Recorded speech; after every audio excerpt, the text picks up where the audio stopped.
Good morning students. Today we are going to do note making. Again this topic, but in this video we are going to solve it side by side. Already I have made one video on this note making and I have told what are the rules and regulation of it. First of all, we have to provide a title of the topic. You just go through the whole passage and give the title of the topic, then headings and subheadings. Now come to the topic, how to solve it. So there was nothing more frustrating. This is the paragraph again that concentration पे based जो paragraph था उसी दिन वाला हमने लिया है. तो इसको read out कर लेंगे हम लोग पहले. Read out करके side by side हम लोग इसको underline करेंगे जो हम इसको जो भी important लगेगा. So let's start कि कैसे read out करके और कैसे underline करना है, कैसे इसको solve करना है. There is nothing more frustrating than when you sit down at your table to study with the most sincere of intention and instead of being able to finish the task at hand, you find your thoughts wandering. However, there are certain techniques that you can use to enhance your concentration. अब हमें पता है ये concentration पे paragraph है, हम क्या करेंगे, इसको underline कर लेंगे इस ढंग से side by side. जैसे ही आप paragraph पढ़ रहे हो आपको ये line important लग रही है तो इसको underline कर लिया. Your concentration level depends on a number of factors, says Samuel Ghosh. इसकी हमें कोई जरूरत नहीं है. In order to develop your concentration span, it is necessary to examine various two facts of your physical and internal environment, right?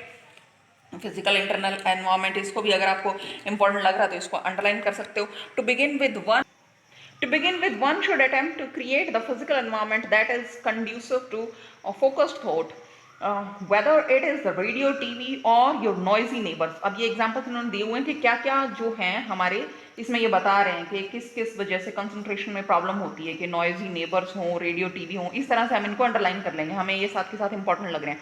Identify the factors that make it difficult for you to focus. For instance, if you live in a very noisy neighborhood, you can try to plan your study hours in a nearby library. ठीक है, आपको ये important लग रहा है तो कर सकते हो इसको अंडरलाइन. इस तरह से ये दो पैराग्राफ हो गए. अब हम इसको स्टार्ट कर सकते हैं. अपने को हम क्या करेंगे, यहाँ पे बाद में लिख लेंगे, हम अपने टाइटल पे बाद में फोकस कर लेंगे, कोई नहीं. बट पहले क्या करेंगे, हमें इतने में दो पैराग्राफ में पता चल गया कि ये किस पे है, ये कंसंट्रेशन पे बेस्ड है. और सबसे पहले यहाँ राइटर ने किस चीज़ की बात की है कि हर्डल्स टू, जो या तो जो भी प्रॉब्लम्स आ रही हैं कंसंट्रेशन में उन पे बात की है. तो हमने या तो हम यहाँ लिख सकते हैं लाइक दिस के हर्डल्स टू कंसंट्रेशन. ठीक है, कंसंट्रेशन इसको शॉर्ट फॉर्म में हमने लिख लिया, हर्डल्स टू कंसंट्रेशन. ये हमारी हो गई मेन हेडिंग जो हमें इन दोनों पैराग्राफ को पढ़ने के बाद पता चली है. यहाँ पे आप हर्डल्स टू कंसंट्रेशन ना लिख के प्रॉब्लम्स इन कंसंट्रेशन भी लिख सकते हो, right. And what are the problems और इन कंसंट्रेशन, इस तरह से कुछ भी अपनी लैंग्वेज में इस तरह से लिख सकते हैं. क्योंकि हम तो इसमें क्या हमारी हर्डल्स टू कंसंट्रेशन मैंने दिया, आप दे सकते हो कि प्रॉब्लम्स इन कंसंट्रेशन. ठीक है, और problem we can face in concentration. इस तरह से कोई भी हेडिंग, ये जरूरी नहीं कि मैंने हर्डल्स टू कंसंट्रेशन दिया तो आपने भी वही लिखना है. अब क्या करें, ऐसे बताया था. जो भी आपको समझ में आ रहा है, इतनी देर में दोनों पैराग्राफ्स में समझ आ गया कि यहाँ प्रॉब्लम्स क्या क्या हैं कंसंट्रेशन में, वो समझ में आ गया. तो वो मेन हेडिंग. अब हमने इनमें से वही पॉइंट इन दोनों पैराग्राफ्स में से ढूंढ के फाइंड आउट करने कि क्या क्या भाई प्रॉब्लम है. इसने क्या बोला इसमें कि वेंडरिंग थॉट्स हैं. However there is a certain techniques you can to enhance your concentration. ये तो टेक्निक के बारे में. Level depends on number of factors, ये लेवल्स बता दिए हैं.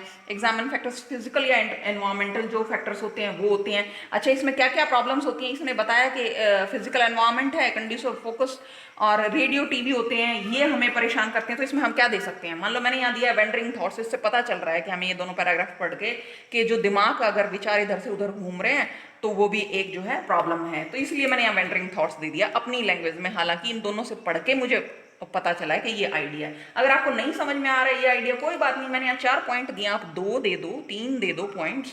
तो नेक्स्ट तो समझ में आ रहा है कि रेडियो टीवी यहाँ दिया ही हुआ है. हाँ, हमें पता है कि ये प्रॉब्लम होते हैं, अगर ये चलते रहेंगे तो हम कंसंट्रेट नहीं कर पाएंगे स्टडीज में. तो हमने क्या दे दिया, सिंपली इसको एक्सप्लेन करने की जरूरत नहीं है, सिर्फ ऐसे यहाँ से उठा के कि रेडियो और टीवी, क्योंकि ऊपर हेडिंग हमने दे दी है कि हर्डल टू कंसंट्रेशन, कि जो प्रॉब्लम्स जो है कंसंट्रेशन को फेस करने में क्या क्या होती हैं. तो यहाँ सब हेडिंग क्या दी कि रेडियो टीवी प्रॉब्लम क्रिएट करते हैं. ठीक है, हाँ करते हैं तो लिख दिया. फिर क्या है यहाँ नॉइजी नेबर, तो लिख दिया हमने नॉइजी नेबर. नॉइजी एनवायरमेंट है, नॉइजी नेबर्स हैं, तो वो प्रॉब्लम क्रिएट करते हैं. जैसे नॉइजी एनवायरमेंट मैंने लिख दिया यहाँ, इसमें पढ़ने से पता चला कि भी नॉइजी एनवायरमेंट है. तो नॉइजी नेबर्स भी आप लोग डाल सकते हो ऐसे ही. ठीक है, डिस्ट्रक्टिंग एनवायरमेंट मैंने डाल दिया कि क्या क्या डिस्ट्रक्टिंग है, कि अगर विंडो ओपन है उसके साथ में अगर आपकी टेबल है तो इतना कुछ लिखने की जरूरत नहीं है. तो उसका मतलब तो यह है डिस्ट्रक्टिंग एनवायरमेंट, राइट. तो इस तरह से हमने इसके पहले के जो है पॉइंट्स बना लिए कि हर्डल्स इसमें क्या थी, ये दोनों से हमें पता चला। अभी हम ले लेते हैं नेक्स्ट पैराग्राफ को ताकि हम नेक्स्ट बना सकें इसका। इतना सॉल्व हो गया हमारे 2 paragraph. Now she disagrees with the notion that people can concentrate or study in an environment with distractions like a loud television, blaring music. If you are distracted when you are attempting to focus, your attention and retention power don't work at optimum levels. Caution Ghosh. Not more than 2 of your senses should be activated at the same time. अब ये हमें important लग रही है कि भाई एक से ज़्यादा सेंसेस जो है ना उसमें नहीं होनी चाहिए, एक्टिवेटेड नहीं होनी चाहिए, यानी एक टाइम पे एक ही सेंस को काम करना चाहिए इस तरह से। तो हमने ये अंडरलाइन कर लिया इस पॉइंट को। What that means is that music that sets your feet tapping is not the ideal accompaniment to your books. अच्छा ठीक है, अगर आप इसको अंडरलाइन करना चाहते हो तो कर सकते हो कि लिख सकते हो कि साथ में आप अपने फीट्स को टैप कर रहे हो तो ये आइडिया अच्छा नहीं है, यानी ये डिस्ट्रक्टिंग फैक्टर ही है उसमें। अगर आपने लिखना हो तो ये डिस्ट्रक्टिंग फैक्टर में है। अगर आपने इसी वाले पॉइंट में कि प्रॉब्लम्स टू कंसंट्रेशन में लिखना हो तो आप यहाँ लिख सकते हो। अदरवाइज हम नेक्स्ट, अब इसमें क्या करेंगे, नेक्स्ट हेडिंग पे आएंगे। एक तो हमारी कंप्लीट हो चुकी है। Also don't place your study table or desk in front of window.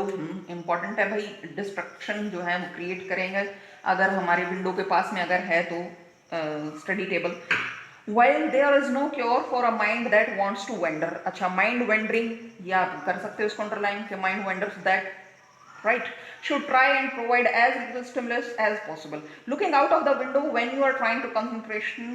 ये भी इंपॉर्टेंट है कि अगर आप बाहर देख रहे हो खिड़की के कि जब तो कंसंट्रेट कैसे कर पाओगे, नहीं कर पाओगे। ठीक है, तो अब ये 2 पैराग्राफ हमारे हो गए हैं। अभी इन दोनों पैराग्राफ में ये क्या कह रहा है, तो ये हमें हर्डल्स हमने ऑलरेडी कर ली थी। अभी इन पैराग्राफ में हमें क्या पता चल रहा है कि अब हम नेक्स्ट हेडिंग ले लेते हैं कि techniques for enhancement of concentration, के टेक्निक्स के बारे में बता रहा है कि अगर आपको कंसंट्रेशन बढ़ानी है तो क्या क्या टेक्निक होनी चाहिए, इससे यही पता चल रहा है हमें। नहीं तो हम नेक्स्ट 2 पैराग्राफ और पढ़ लेते हैं फिर उस पर आ जाएंगे। The second important thing she says is to establish goals for oneself instead of setting a general target and then trying to accomplish what you can in haphazard fashion. तो ये क्या है, द सेकंड इंपॉर्टेंट थिंग पे आ गई she says to establish गोल, की गोल करो, यानी कि अब टेक्निक्स पे आ गई कि कंसंट्रेशन बढ़ाने की टेक्निक्स क्या क्या हो सकती हैं, उन पे आ गई पॉइंट पे। Right, it is very important to decide what you have to finish in a given span of time. The human mind recognises fix goals and targets, human mind fix goal or targets and appreciate schedules more than random thoughts. Right, तो यहाँ तक अब 3 paragraph हो गए और इसमें हमें पता चल गया कि अब ये एनहांस कैसे करते हैं कंसंट्रेशन को, उसकी टेक्निक्स पे आ गई हैं। तो हम सीधा यानी कि हमें नेक्स्ट क्या मिल गई है, हेडिंग मिल गई है, तो हम लिख देते हैं techniques for enhancement of concentration. Right, अब इनमें से देख लेते हैं। Examine the environmental factors both physical and internal. देखो ये हमारा आया था, किस में आया था, फर्स्ट वाले में आ गया था ये कि कंसंट्रेशन इसी से रिलेटेड है। यहाँ प्रॉब्लम थी, अब वो प्रॉब्लम क्या है, अगर प्रॉब्लम हट जाएगी तो सोल्यूशन हो जाएगा ना। तो यहाँ देखो ये प्रॉब्लम हमें दी हुई थी कि फिजिकल एंड इंटरनल एनवायरनमेंट जो है वो फैक्टर होते हैं इस चीज़ के। Examine the environmental factors both physical and internal, दोनों को एग्जामिन करो भाई, कहीं इनमें तो प्रॉब्लम नहीं आ रही है। क्यों, हमने टॉपिक अब सब हेडिंग मेन हेडिंग क्या लिए, टेक्निक्स फॉर एनहांसमेंट। तो यहाँ पे जो हर्डल्स थी उनको रिमूव कर देंगे तो हमारी आ जाएंगी techniques for enhancement of concentration. तो ये एक पॉइंट हमने यहाँ से ले लिया कि examine the environmental factors both physical and internal. Right, ये हो गया। फिर क्या आ गया नेक्स्ट, हमने इसका क्या बनाया, आइडेंटिफाई द डिस्ट्रक्टिंग फैक्टर्स। अब डिस्ट्रक्टिंग फैक्टर देखो यहीं से हमें सारे पता चल रहे हैं क्या क्या है, रेडियो है, टीवी है, ये टैपिंग द फीट भी जो अभी बीच में आया था कि अगर हम साथ में अगर अपने फीट टैप कर रहे हैं तो हम पढ़ नहीं पाएंगे, वो भी डिस्ट्रक्टिंग फैक्टर है। तो यानी आइडेंटिफाई करो उनको जो भी डिस्ट्रक्टिंग फैक्टर्स हैं। यहाँ उन सारी चीज़ों को लिखने की जरूरत नहीं है, लिखना चाहते हो तो भी कोई प्रॉब्लम नहीं है, मतलब बहुत फ्री हो आप यहाँ पे। अगर लिखोगे टैपिंग द फीट या इस तरह के डिस्ट्रक्टिंग फैक्टर्स नहीं होने चाहिए। एग्जाम्पल्स ना डालो तो ठीक है, लेकिन डाल दोगे तो भी कोई प्रॉब्लम नहीं। आप डाल दोगे टैपिंग द फीट और रेडियो टीवी, लेकिन वो रिपीट हो जाएगा यहाँ पे। तो आप इसलिए क्या कर दो, आइडेंटिफाई द डिस्ट्रक्टिंग फैक्टर्स, ये हमने बना के पॉइंट लगा दिया क्योंकि बात यही थी। Activate one sense at a time, देखो ये आया ही था हमारा, कहाँ पे आया था, note more then 2 of your senses should be activated at the same time. इसने कहा है कि 2 सेंसेस एक टाइम पे काम नहीं करनी चाहिए। तो हमने उसका क्या बना के लिख दिया अपनी लैंग्वेज में कि भाई एक टाइम में एक ही टेक्निक काम करनी चाहिए, क्योंकि हम क्या दे रहे हैं, टेक्निक फॉर एनहांसमेंट। अब हम बता रहे हैं कि इसने बताया कि डिस्टर्बिंग फैक्टर ये है, तो हम बता रहे हैं कि हमारे एनहांस कैसे करें हम कंसंट्रेशन को। तो इसलिए हमने क्या लिख दिया यहाँ पे कि technique activate one sense at a time. यहाँ ये लिखने के बजाय as it is line note more than 1। अगर आप लिखना चाहो नहीं समझ में आ रहा तो लिखो, अदरवाइज यहाँ लिख दो कि एक टाइम में एक ही सेंस को एक्टिवेट करना चाहिए। तो ये पॉइंट बहुत इंपॉर्टेंट लगा था, मैं अंडरलाइन कर लिया था, इसको ऐसे लिख दिया बिल्कुल शॉर्ट फॉर्म में। Right, now keep study table away from the window, हमने नेक्स्ट टाइम देखो यहाँ पे ये आया हुआ था। Also don't place your study table or desk in front of window, तो इसने क्या कहा है कि स्टडी टेबल को पास में मत रखो अपनी विंडो के। हमने उसको बस आइडिया वही है, बस लैंग्वेज चेंज कर दी है। क्या क्या कर दी कि keep study table away from the window. क्यों? हम एनहांसमेंट के बारे में बात कर रहे हैं, इसलिए हमने ये लिख दिया कि वहां से दूर रखो भाई अगर आपको कंसंट्रेशन करना है तो। इसने बताया है ये डिस्टर्बिंग फैक्टर है, हमने ये बताया है कि अगर एनहांस करना है कंसंट्रेशन तो क्या करना चाहिए, इसलिए हम इसको दूसरे ढंग से मोल्ड कर रहे हैं। तो इस तरह से बन सकती है। अगर आप बार बार वही कहते जो इसने लैंग्वेज लिखी हो, बार बार वही लिखते तो हमारे पास हेडिंग सिर्फ एक ही आ पाती कि प्रॉब्लम्स क्या क्या है कंसंट्रेशन में, क्योंकि ये सब जगह जिक्र कर रही है प्रॉब्लम्स में। तो प्रॉब्लम्स के अंदर से ही हमें फाइंड आउट करना है कि एनहांस करने की टेक्निक्स क्या है, तो इस ढंग से बनाना होता है ये नोट मेकिंग। नेक्स्ट पॉइंट पे हम आ जाते हैं कि मैनेजिंग कंसंट्रेशन, हमने ये कहाँ से फाइंड आउट किया। देखो अब यहाँ तक हो गए हैं हमारे 3 पेजेस तक हो गए। अब नेक्स्ट पढ़ लेते हैं। She recommends that you divide your schedule into study and recreation hours. हाँ बहुत इंपॉर्टेंट पॉइंट है भाई, आप जो रिक्रिएशन आवर में स्टडी में डिवाइड कर लो अपना। When you study choose a mix of subjects that you enjoy and dislike and save the former for the last. अब जो आप एंजॉय करते हो उन सब्जेक्ट्स को मिक्स को आप चूज भी कर सकते हो, तो अंडरलाइन कर सकते हो आप इसको, इंपॉर्टेंट लग रहा है तो। Something to look for instance if you enjoy verbal skill test more than, ये हमें एग्जाम्पल्स इसमें डालने की जरूरत नहीं होती है, right. Not only will you find yourself working harder, you will have a sense of achievement when you wind up, right। अगर इंपॉर्टेंट लग रहा है तो आप इसको जो है कर सकते हो, इसको अंडरलाइन। और अब हम आ जाते हैं अपने इस पे लास्ट पैराग्राफ पे, इनको भी पढ़ लेते हैं। Try not to sit for more than 40 minutes, important लग रहा है भाई। मोर देन 40 मिनट्स आप मत बैठो at a one stretch. Take a very short break, हाँ ये इंपॉर्टेंट लग रहा है तो शॉर्ट ब्रेक ले लो। टू मेकअप, ये एग्जांपल्स आप लेना चाहो लिखना चाहो तो लिख सकते हो, अदरवाइज मत लिखो। कि कप ऑफ टी ले लो आप, लिसन टू सॉन्ग्स, हो सकता है किसी को योगा करना मेडिटेशन अच्छी लगती हो तो ये नहीं, बस आप ये लिख सकते हो कि टेक अ शॉर्ट ब्रेक। अब उसमें आप क्या करना चाहते हो depends on you. Under no circumstances should one sit for more than 1.5 hour, कि 1.5 घंटे से ज्यादा तो बैठना ही नहीं चाहिए, इंपॉर्टेंट है। चलो कर लिया underline. Short breaks build your concentration and refresh your mind, हाँ बहुत इंपॉर्टेंट है, इसको अंडरलाइन करो। इसको आप एज इट इज भी लिख सकते हो कि शॉर्ट ब्रेक जो है वो आपके कंसंट्रेशन लेवल को बढ़ाते हैं, तो ये मैनेज करने में यानी कि हमें हेल्प करेंगे। How to enhance your concentration हम पहले ही ले चुके हैं, अब यहाँ कर देंगे कि मैनेज कैसे करें कंसंट्रेशन को, ये हमारे पॉइंट्स हो जाएंगे, राइट।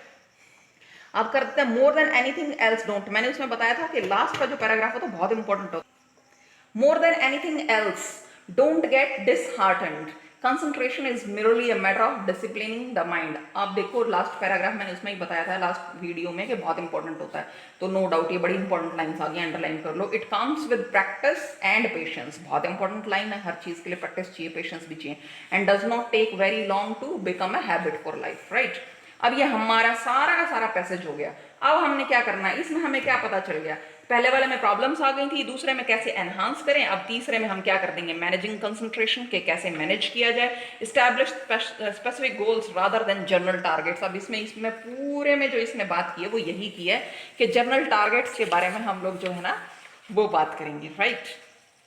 जनरल टारगेट्स आप जो है ना अपने फिक्स कर लो, इससे हमें पूरे से यही पता चल रहा है। Set your thoughts and goals in line and time management, time management करो आप इस तरह से जो है आप अपने पैराग्राफ में छाट सकते हो, जहां जहां आपने अंडरलाइन किया है वो सारे पॉइंट्स आप लिख सकते हो। Second important thing says she establish to goal oneself आ गया ना, तो फिर हमारा एस्टैब्लिश स्पेसिफिक गोल्स, तो हमने इसको यहाँ लिख दिया कि गोल्स फिक्स कर लो, टारगेट फिक्स कर लो, right. Set your thoughts and goals in line, अपने थॉट्स को फिर क्या बोला है, human mind recognise fix goals and targets, तो आप लिख सकते हो एज इट इज भी लिख सकते हो कि अपने ह्यूमन माइंड जो है वो फिक्स गोल्स को जो है टारगेट कर ले, और यहाँ लिख दे she set your thoughts and goals in line, इसलिए लाइन यहीं से लेके उसको दूसरे फॉर्म में लिखा है सिर्फ।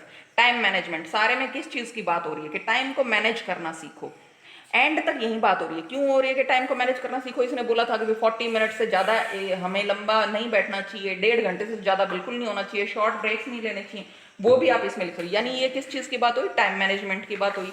आप ये लिख सकते हो। तो यहाँ तक ये हो गया। फिर रिकमेंडेशंस, क्या हमें करना चाहिए, उस पर आ जाते हैं। नेक्स्ट हेडिंग हमने दे दिया recommendations. Establish your goals and schedules. इसमें इतनी देर से यही बात हो रही थी कि अपने गोल्स को फिक्स कर लो और अपना शेड्यूल बना लो। शेड्यूल बनाया, उसने बताया कि 40 मिनट से ज़्यादा मत बैठो, नहीं तो 1.5 घंटे से ज़्यादा तो बैठने की जरूरत नहीं है। फिर एक छोटा सा ब्रेक ले लो, कप ऑफ टी ले सकते हो, लिसन टू म्यूजिक ले सकते हो। तो इसकी बात का मतलब क्या हुआ कि एस्टैब्लिश कर लो अपने गोल्स को और शेड्यूल्स को, यही कहना चाह रही है ना, तो वही लिख दिया हमने। Plan your study and recreational hours. अपनी स्टडी को प्लान करो कि तुम्हें कितने देर बैठना है, यही बात कर रही है यहाँ के 40 मिनट्स, 1.5 घंटा, आधा घंटा, कितना बैठना है आपने, वो प्लान करो अपने और आर को। जितनी देर तक आप मैक्सिमम कंसंट्रेट कर सकते हो बस उतना ही प्लान कर लो, उसके बाद एक ब्रेक दे लो। तो ये कहने का मतलब है। तो यहाँ पे ये लिख दिया। आप एज इट इज लिखना भी चाहो कि take a short break in between, तो वो भी लिख सकते हो। मैंने इस ढंग से कंप्लीटली चेंज करके लिख दिया, लेकिन आइडिया वही है। Make concentration a habit for life. और इसी तरह के कंसंट्रेशन को, रिकमेंडेशंस पे हम आ गए हैं। Make concentration a habit for life हो गया। अब लास्ट पैराग्राफ पे लास्ट इसने कहा है इसने कि कंसंट्रेशन इज मेरे लिए matter of discipline the mind, it comes with practice and patience. अब वो सारी चीजें हम इसमें डाल देंगे।